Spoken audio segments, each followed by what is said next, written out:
So, hi everyone. This is Sumant, and I would like to share a feedback or share a discussion on the book which I've read very recently, which goes like this: Where Good Ideas Come From. It is the Natural History of Innovation by Stephen Johnson.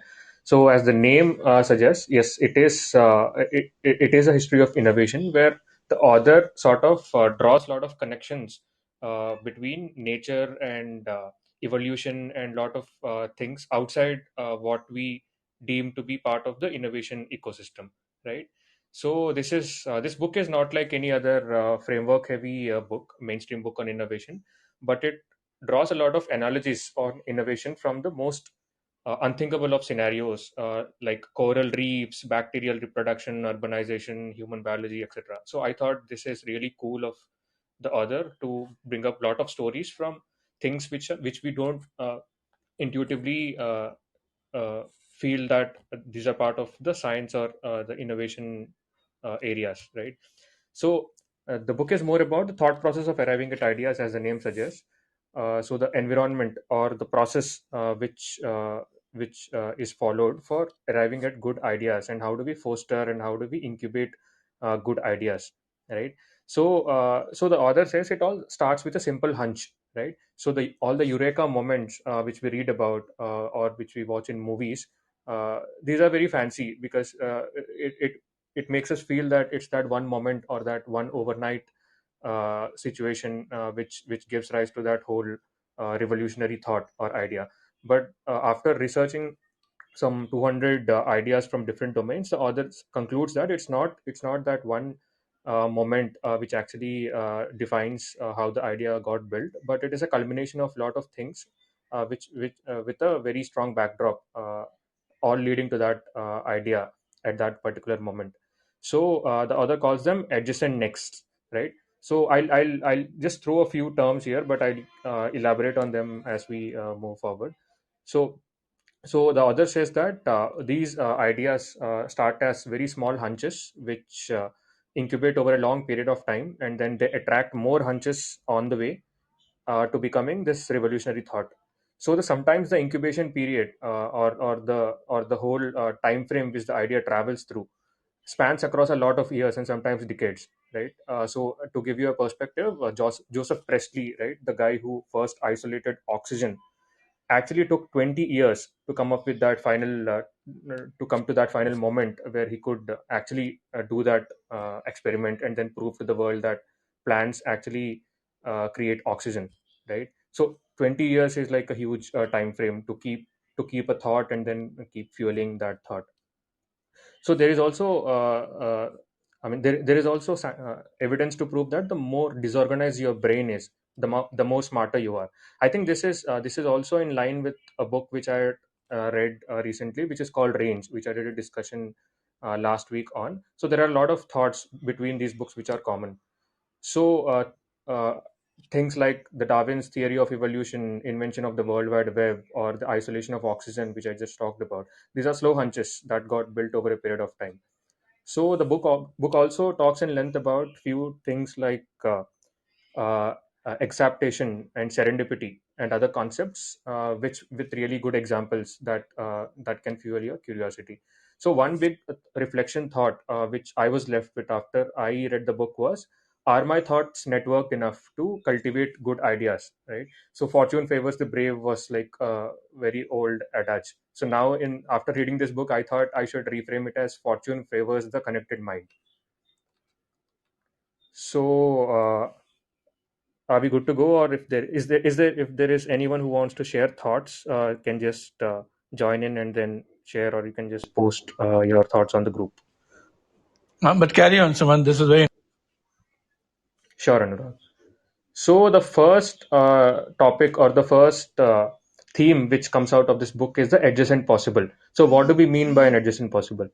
So it is a map of all the ways in which the present can reinvent itself, right? For example, I'll just share a really, really interesting story about the incubators, right? So there was this obstetrician called Stephanie Turnier, who stumbled across an exhibit of chicken incubators, right? So these were enclosures, heat-producing enclosures where newborn chickens were kept to be able to to be able to safeguard them, right? So this is way back in, like, say, 18th century, where the infant mortality rate was staggeringly high, even in a most even in a sophisticated city like Paris, right? So 1 in 5 babies used to die before even they learn to crawl, right? So they had actually built this incubator for for newly born infants, taking analogy from the chicken incubators, right?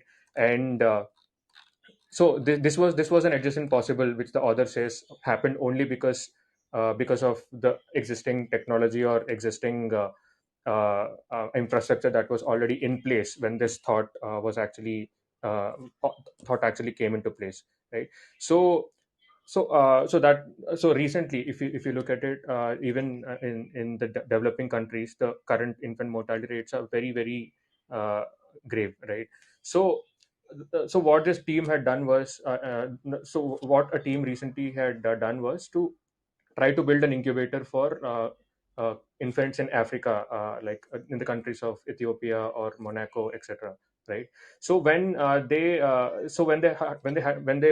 trying to build this, it was actually costing them around 40,000 USD, and the whole problem was not with the cost of the instrument as such, but uh, the whole maintenance part of it, right? So even if they had built something to and even if they had built something like two or three incubators and given it to a hospital in Ethiopia, the people, local authorities would not be able to manage it or maintain it over a course of 2 years. And then after 2 years, when the incubator had to be used again, or if there is a problem with the incubator, there is no one to solve it there.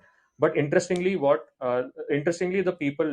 local people were not really into they were not really capable enough to repair this incubator. But interestingly, there was the number of automobiles on the road locally was really decent. So there was this thought again: why don't we use automobile parts to build this incubator? So I mean, and so on and so forth, right? We imagine uh, like all these innovations as $40,000 incubator shipped directly from the factory. But the reality is that they have been cobbled together with spare parts that happen to be sitting in the garage, right? So I thought this is a really good story to explain this point of the adjacent possible. So each new innovation that happens is only because of something which happened before, just before that innovation, which is supporting that innovation to actually flourish. So there's one more really interesting analogy on coral reefs, right? The whole ecosystem of coral reefs, how they are built, and like how do they learn? How do each of these entities learn from each other? For example, to put things into perspective, somewhere between 1 million to 10 million distinct species live in coral reefs around the world, but the coral reefs only occupy a space of about 1/10 of 1% of Earth space. Like, that's pretty amazing, right? The I mean, seawater, where you don't have a lot of nutrients, it's actually a nutrient deprived space. But though, despite of being a nutrient deprived space, there is a lot of ecosystem that got built on top of that. So that is something which you can sort of look up to. In the interest of time, I'll just try to move on. So the author says that the urban cities, right, the current urban civilization, actually is akin to what coral reef is, right, where informal hubs allow different disciplines to borrow from each other, right. So the second thought is about liquid networks, right. So there was an interesting study where a scientist called Dunbar actually did a what do you call, an equivalent of a big boss with scientists. So he was trying to observe scientists in their own setting in their labs, right. So when they sort of tried to look at what point in time do these scientists actually come up with those groundbreaking innovations, they actually observed that what we imagine of, right, the innovations happening in front of a microscope, that was not the case, right. Actually, most of these innovations happened on the conference table, when a lot of these scientists came together and then started discussing about their ideas. So in a way, it was actually a liquid medium which was actually fostering these innovative thoughts. This was actually really insightful for me, because even in my work, when I sort of look at other people's ideas and then try to improve on my own, it is only then that a truly innovative idea comes into the picture. I mean, this was like really an insightful thing for me. So the third one is a slow hunch, which I talked about. So there is also one story, interesting story about Darwin, right? Charles Darwin, as we know of him as the one who came up with this groundbreaking evolutionary theory, right? So in his autobiography, he just mentions that this was a momentous thought that came like a eureka moment.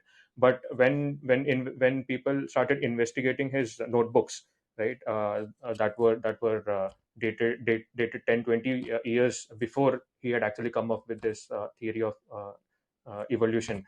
It was clear that the thoughts that had led to this theory of evolution were actually planted some 10, 20 years before the actual theory came into existence, right? So these are slow hunches. So Darwin actually had a hunch maybe 10, 15, 20 years before he actually came up with this idea, similar to a Joseph Presley, which I just talked about.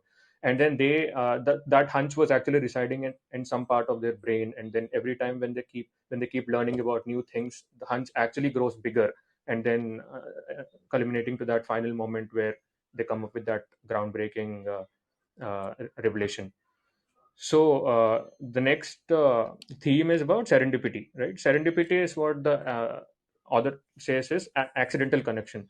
I don't know how many of you are aware of the Kekulé structures of benzene. So benzene is a molecule. Benzene is it's an organic molecule which is like the center of organic chemistry.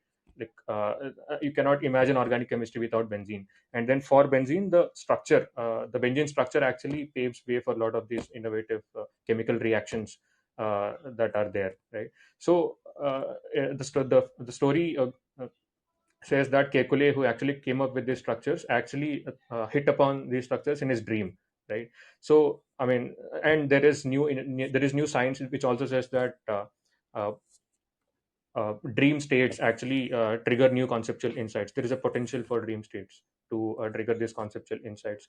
But I mean, so when I reflected on this, I was of this opinion that yeah, dream states or any serendipitous activity has potential to trigger these connections. But the whole point is that when this situation occurs, right, you or we need to be in a situation, or we need to be in a position to make that connection possible, or else it would not be possible, right? For example, if I have some thought which I would have actually hit upon maybe in a very uh, unique sort of a situation, but when there is a connecting thought sometime in the future, I need to be able to connect both these things to come up with that final uh, hybrid thought, right? Or else it would not make any sense. So the author says that there are two phases in the brain, which is the phase lock mode, right, is where the brain executes an established plan or habit. And then the chaos mode is where the brain assimilates new information, explores strategies for responding to a change situation. So the chaos mode is what the author says is actually paves way for a lot of these innovative thoughts in the brain. So the brain has about 100 trillion neuron connections, right? It's the most complicated and the most connected thing in the universe, right?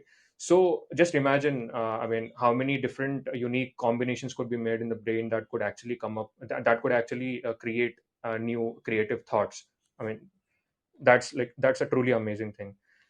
So the one final theme which was interesting was the process of acceptation. The definition of acceptation goes like this: it is a process by which features acquire functions for which they were not originally adapted or selected, right? So there is a feature and then there is a function attached to that feature, but you use that feature to do something else and not that originally the function which the feature was originally designed for. So this is called acceptation, right? So there is an interesting thought about acceptation. So the birds develop wings to keep themselves warm and not to fly. So I mean, though birds are using wings to fly uh, these days, in this stage of evolution, when they got created, it was originally for them to keep themselves warm.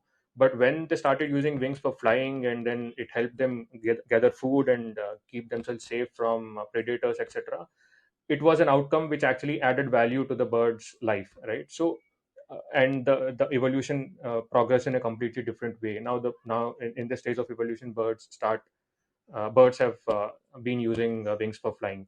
Similarly, bones, right, in our bodies are formed by the repurposing of calcium waste products created by the metabolism of cells, right? So I mean, this is a very very counterintuitive sort of a thought.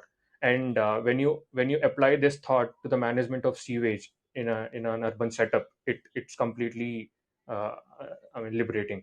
For example, uh, the way in which bones get a new function, though they are byproducts of the cell metabolism. Similarly, a sewage or a waste or solid waste in an urban setup can actually be repurposed to for creating something better or something useful out of them, which today we are using for creating electricity and a lot of other things. So similarly, the air conditioning system was built for a printing company initially. It was not meant to be a air cooling system. It was meant to be a humidity controlling the system, and then that got culminated into a completely new technology that changed the whole way we live, right? So again, John Gutenberg, who actually invented the printing press, is an exception. He actually invented this. He actually borrowed this idea from the winemakers, but he was actually interested in making words and not wine.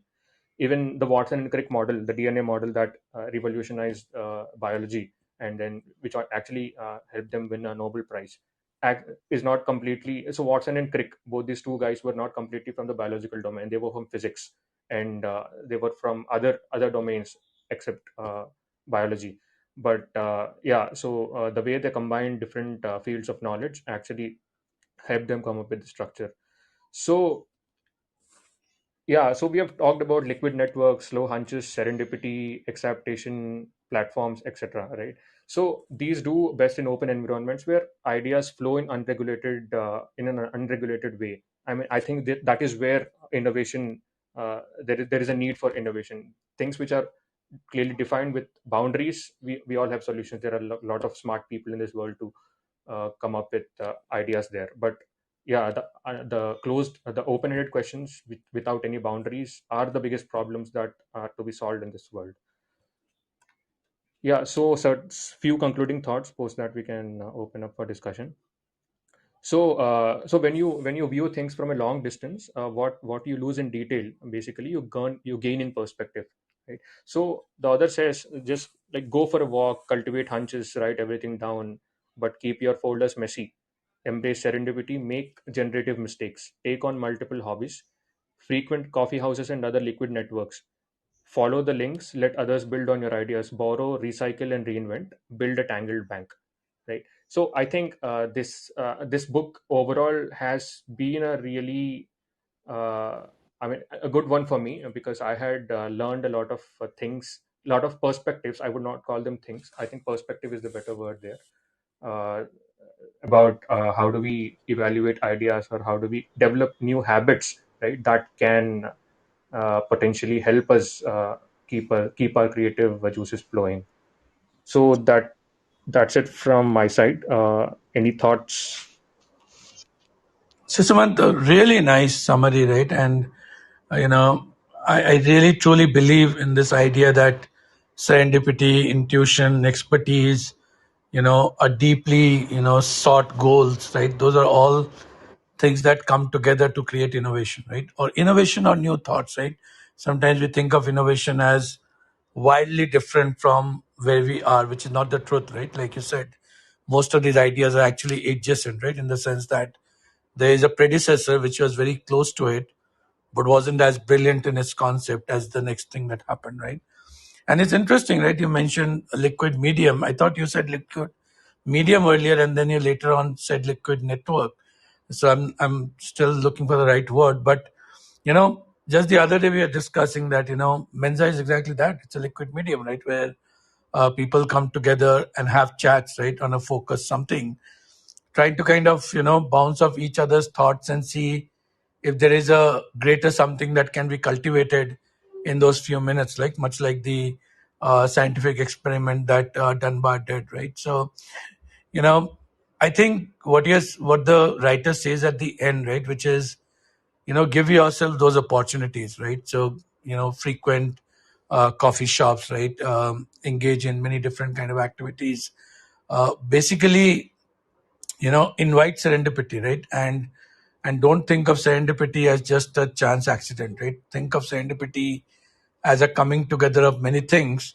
But you have to give it that opportunity, right? You have to give serendipity the opportunity to occur, right? So I think all of that sounds really, really exciting and relevant to how we think about innovation nowadays. So thank you so much, Jeff, for bringing this book. It is absolutely brilliant.